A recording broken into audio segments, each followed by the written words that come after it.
Bismillahirrahmanirrahim. Alhamdulillahirrahmanirrahim, sudah selesai melakukan kegiatan praktikum tentang transpirasi pada tumbuhan. Sekarang kami dari kelompok 12 akan mempresentasikan hasil dari kegiatan praktikum tersebut, yang mana anggota kelompok 12 yaitu saya Rahmiati dan rekan saya Nova Ramadhani. Langsung saja untuk penampilan yang pertama yang akan disampaikan oleh rekan saya Nova Ramadhani. Kepada Nova disilakan.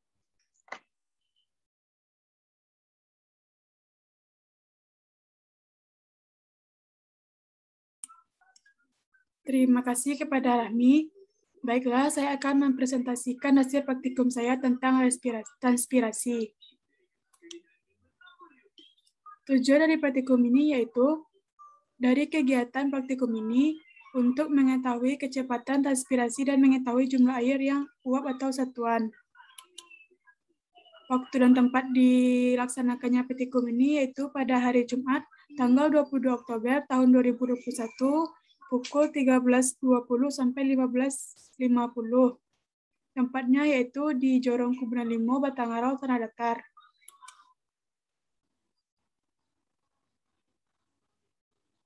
Sebelum saya memaparkan hasil praktikum saya, alangkah lebih baiknya saya menjelaskan tentang apa itu transpirasi.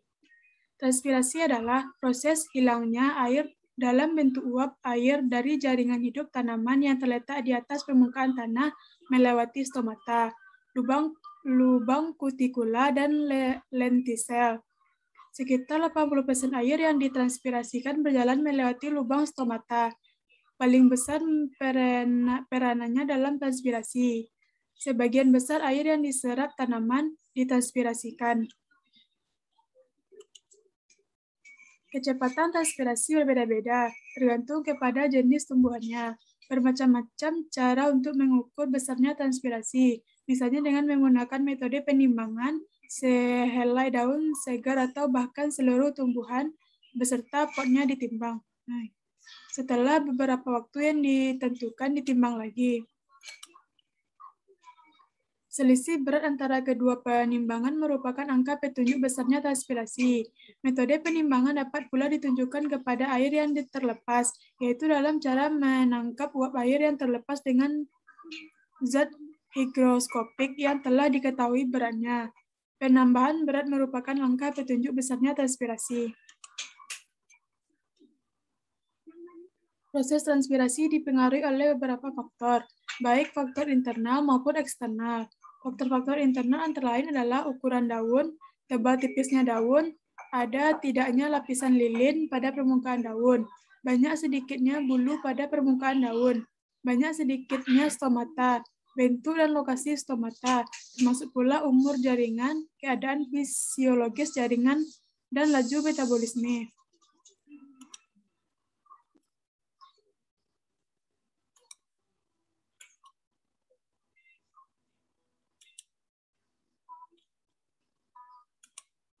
Sedangkan faktor-faktor eksternal antara lain meliputi radiasi cahaya, suhu, kelembaban udara, angin, kandungan air tanah, gradien potensial air tanah, atmosfer, serta adanya zat-zat toksik di lingkungan.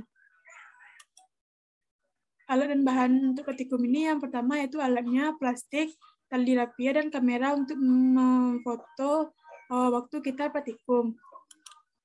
Bahannya yaitu yang pertama tanaman aloe vera dan yang kedua tanaman cengkeh.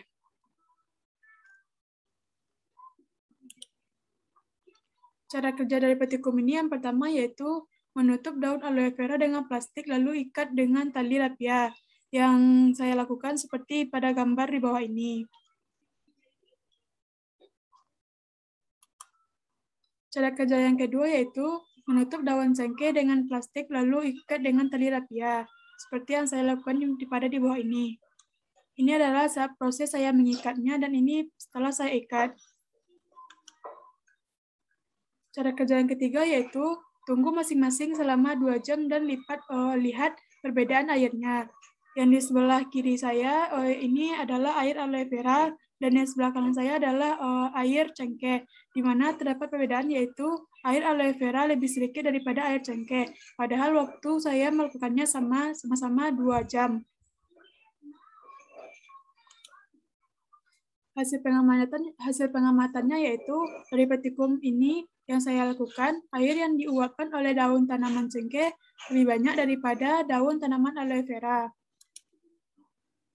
Pembahasan dari petikum ini yaitu dari petikum yang telah saya lakukan, saya mendapatkan hasil bahwa air yang diuapkan oleh daun tanaman cengkeh lebih banyak daripada daun tanaman aloe vera.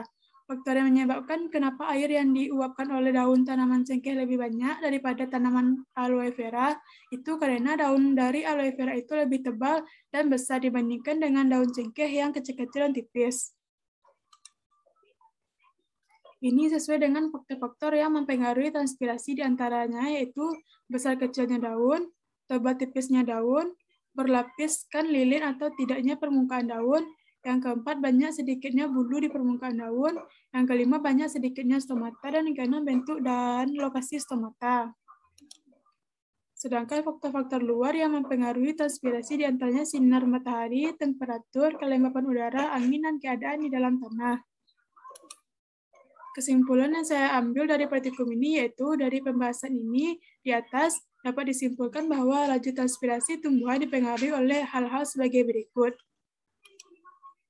Yang pertama, faktornya yaitu satu, besar kecilnya daun, yang kedua, tebal tipisnya daun, yang ketiga, berlapis lilin atau tidaknya permukaan daun, yang keempat, banyak sedikitnya bulu di permukaan daun, yang kelima, banyak sedikitnya stomata, yang keenam, bentuk dan lokasi stomata. Sedangkan faktor-faktor yang mempengaruhi transpirasi lainnya diantaranya yang pertama sinar matahari, yang kedua temperatur, yang ketiga kelembapan udara, yang keempat angin, dan yang kelima keadaan air di dalam tanah. Sekian paparan hasil praktikum dari saya kembalikan ke Rahmi. Kepada Rahmi, terima kasih. Terima kasih Nova yang sudah mempresentasikan hasil dari kegiatan praktikumnya. Selanjutnya, saya akan mempresentasikan hasil kegiatan praktikum yang telah saya lakukan.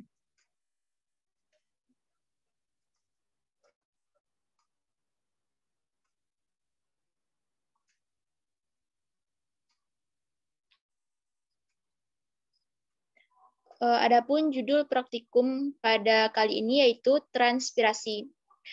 Tujuan dari praktikum ini untuk mengetahui proses terjadinya transpirasi pada tumbuhan, untuk mengetahui transpirasi cepat dan transpirasi lambat pada tumbuhan, untuk mengetahui faktor-faktor yang mempengaruhi transpirasi pada tumbuhan.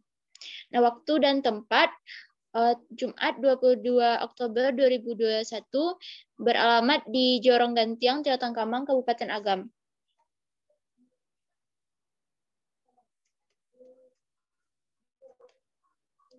Adapun dasar teori dari kegiatan ini yaitu transpirasi adalah proses hilangnya uap air dari permukaan tumbuhan akibat adanya penguapan atau evaporasi. Transpirasi dari permukaan daun terutama berlangsung melalui stomata. Peristiwa ini lazim dikenal sebagai transpirasi stomata. Selain itu, sebagian kecil dari uap air dapat juga hilang melalui kutikula, yang disebut juga dengan transpirasi lentikular. Berbeda dengan evaporasi, uap air pada transpirasi tidak meninggalkan permukaan bebas, tapi harus melewati epidermis atau stomata. Transpirasi ditentukan oleh faktor yang mempengaruhi pembukaan dari stomata.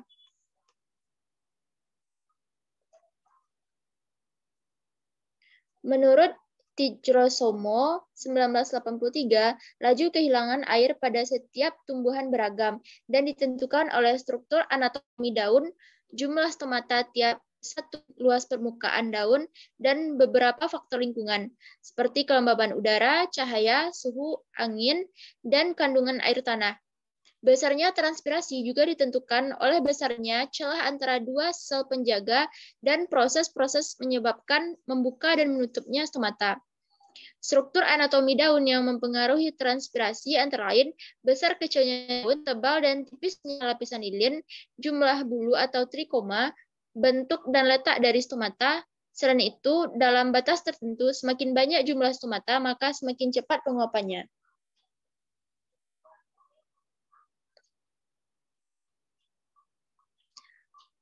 Berikut faktor-faktor yang mempengaruhi kecepatan dari transpirasi. Ada dua faktor yang mempengaruhi. Yang pertama, faktor dalam atau disebut juga dengan faktor internal.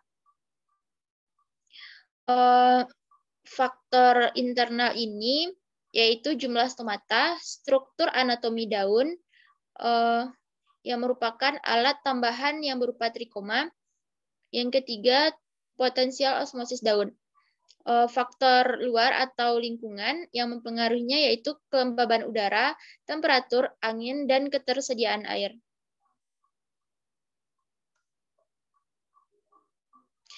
Alat dan bahan yang digunakan pada kegiatan pengamatan transpirasi ini ada plastik dan tali rafia. Sedangkan untuk bahannya yaitu aloe vera atau lidah buaya dan daun jeruk limau.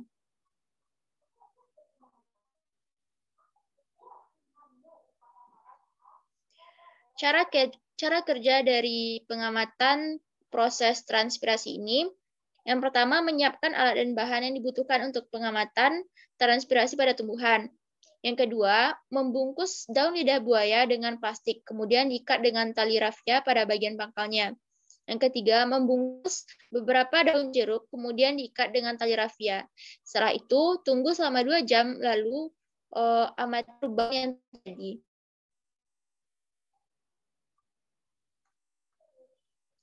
Nah, berikut ini hasil dari pengamatan setelah diikat selama 2 jam. Gambar yang pertama, hasil transpirasi dari aloe vera menunjukkan bahwa uap air yang terdapat pada plastiknya itu tidak terlalu banyak, tidak sebanyak pada gambar yang kedua, yaitu hasil transpirasi pada daun jeruk. Yang mana pada daun jeruk ini uap airnya lebih banyak.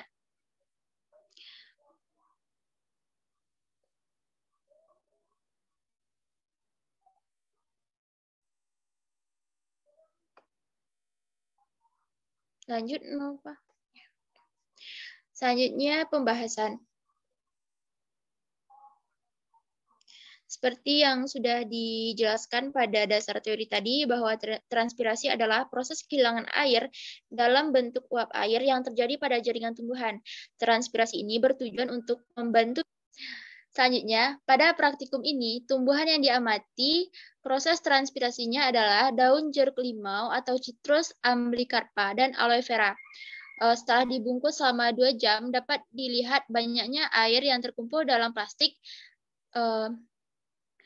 Daerah tempat pengujian ini langsung terkena cahaya terik matahari. Pengujian ini dilakukan sekitar pukul 1 sampai 3 siang. Maka didapatkan hasil pada plastik yang membungkus daun jeruk limau, jumlah uap air yang terkumpul lebih banyak dibandingkan pada jumlah uap air yang terkumpul pada plastik yang membungkus aloe vera. Perbedaan jumlah uap air ini dikarenakan adanya faktor-faktor yang mempengaruhi. Nah, selanjutnya tinggi dan rendahnya laju transpirasi pada daun tumbuhan dapat diketahui dari beberapa jumlah air yang dikeluarkan oleh daun dalam bentuk uap air. Jika udara pada daerah yang tertentu mengandung uap air yang tinggi, maka udara tersebut mempunyai kelembaban yang tinggi pula, sehingga transpirasi daun dapat diamati. Salah satunya dengan cara membungkus daun yang akan diamati laju transpirasinya dengan plastik, sehingga tampak perbedaan transpirasi tanaman yang memiliki morfologi daun yang berbeda. Nah, jadi laju transpirasi pada aloe vera lebih lambat dibandingkan dengan laju pada daun Citrus amblycarpa atau daun jeruk limau. Hal ini dibuktikan dengan jumlah uap air yang ditampung oleh plastik.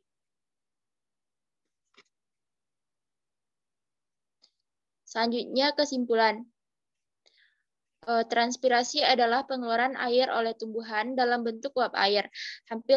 Hampir seluruh proses fisiologi dalam tumbuhan berlangsung dengan adanya air dan garam-garam mineral. Kecepatan pengangkutan air dan garam mineral dari akar ke daun melalui silem, salah satunya dipengaruhi oleh kecepatan transpirasi. Ada beberapa faktor yang mempengaruhi terjadinya transpirasi. Faktor internal yang mempengaruhi transpirasi yaitu jumlah daun, luas area daun, jumlah stomata, dan ada atau tidaknya bulu-bulu pada daun. Sedangkan faktor eksternalnya yaitu faktor dari lingkungan sekitar dari tumbuhan tersebut, seperti suhu, cahaya matahari, angin, kelembaban, dan keadaan air dalam tanah.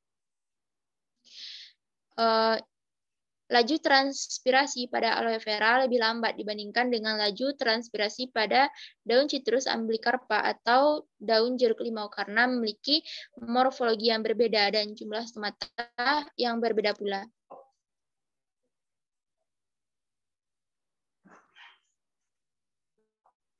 Berikut ini lampiran dari kegiatan praktikum transpirasi yang telah saya lakukan.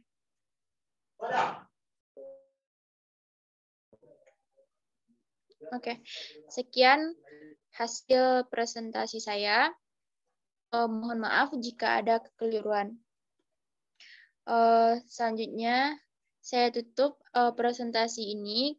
Kami dari kelompok 12, mohon maaf atas segala kekeliruannya. Ulang ke kembali, tunggu. Baiklah, kami dari kelompok 12, terima kasih atas perhatiannya. Kami tutup. Assalamualaikum warahmatullahi wabarakatuh.